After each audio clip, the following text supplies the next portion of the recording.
Hello friends, welcome to our channel tax knowledge, जहां हम आपकी टैक्स रिलेटेड हर query का जवाब देते हैं। आज इस वीडियो में मैं आपको सीबीडीटी के latest notification number 56 by 2020 dated 29/7/2020 के बारे में बताऊंगा, जहां आपकी रिटर्न की ड्यू डेट से रिलेटेड एक बहुत बड़ी अनाउंसमेंट आई है। उसके अलावा इस वीडियो में मैं आपको आपके ईपीएफ कंट्रीब्यूशन के बारे में एक बहुत ही इंपॉर्टेंट अपडेट दूंगा, तो इस वीडियो को एंड तक जरूर देखिएगा। इससे पहले कि मैं आगे बढ़ूं, मैं आपसे रिक्वेस्ट करूंगा कि आप हमारे चैनल को सब्सक्राइब करें और बेल आइकन को प्रेस करें ताकि आपको हमारे वीडियोस के रेगुलर अपडेट्स मिलते रहें। दोस्तों, मेरी आपसे एक और रिक्वेस्ट है कि आप हमारे चैनल को सब्सक्राइब जरूर करें, क्योंकि आपका एक सब्सक्राइब और एक लाइक हमें बहुत प्रोत्साहित करता है इसी तरह के और वीडियोस बनाने के लिए। तो आइए दोस्तों, पहले मैं आपको बताता हूं कि इनकम टैक्स की जो नोटिफिकेशन नंबर 56 बाई 2020 है उसमें क्या आया है। तो यहाँ पर आप देख सकते हैं, इस नोटिफिकेशन में जो एक इम्पॉर्टेंट चीज आई है, in exercise of power conferred by subsection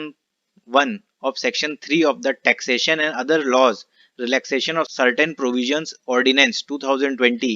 the central government hereby makes the following amendment to the notification number 35 by 2020 dated 24 जून 2020।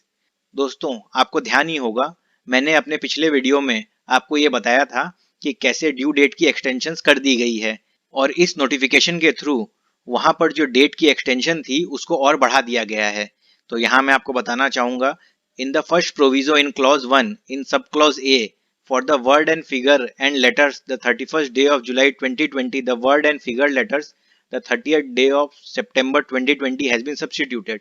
इसका मतलब है कि अगर हम 24 जून वाले नोटिफिकेशन में आ जाएं, तो सब क्लॉज 1 का जो क्लॉज ए है, इसमें 31 जुलाई की जगह अब 30 सितंबर की डेट कर दी गई है। यानी कि आपका रिटर्न जो कि असेसमेंट ईयर 1920 यानी कि फाइनेंशियल ईयर 18-19 के लिए जो फाइल करना था, उसके लिए जो ड्यू डेट है वो अब आपकी एक्सटेंड होकर 30 सितंबर तक कर दी गई है। इसका मतलब कि अगर आपने मार्च 19 का रिटर्न अभी तक नहीं लगाया है, जिसकी ड्यू डेट पहले 31 मार्च थी, जो कि एक्सटेंड होकर 30 जून हुई, जिसको फिर एक्सटेंड करके 31 जुलाई किया गया था, उसको फिर से एक्सटेंड कर दिया गया है 30 सितंबर तक। इसके अलावा इस नोटिफिकेशन में एक और चीज आया है, जहां कहा गया है कि after the second proviso the following shall be inserted, namely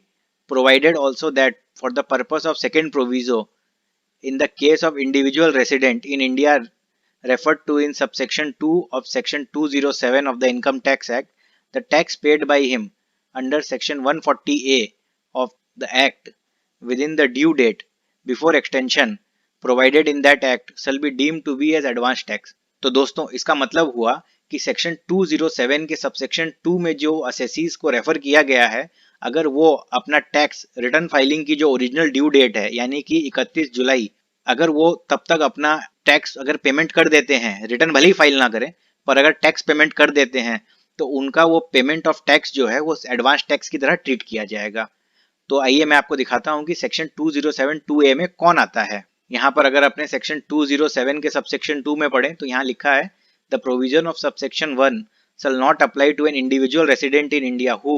does not have any income chargeable under the head profit and gains of business or profession and is of age 60 years and more at any time during the previous year। यानी कि अगर आपकी as 60 year से बेसी की है और आपकी कोई बिजनेस की इनकम नहीं है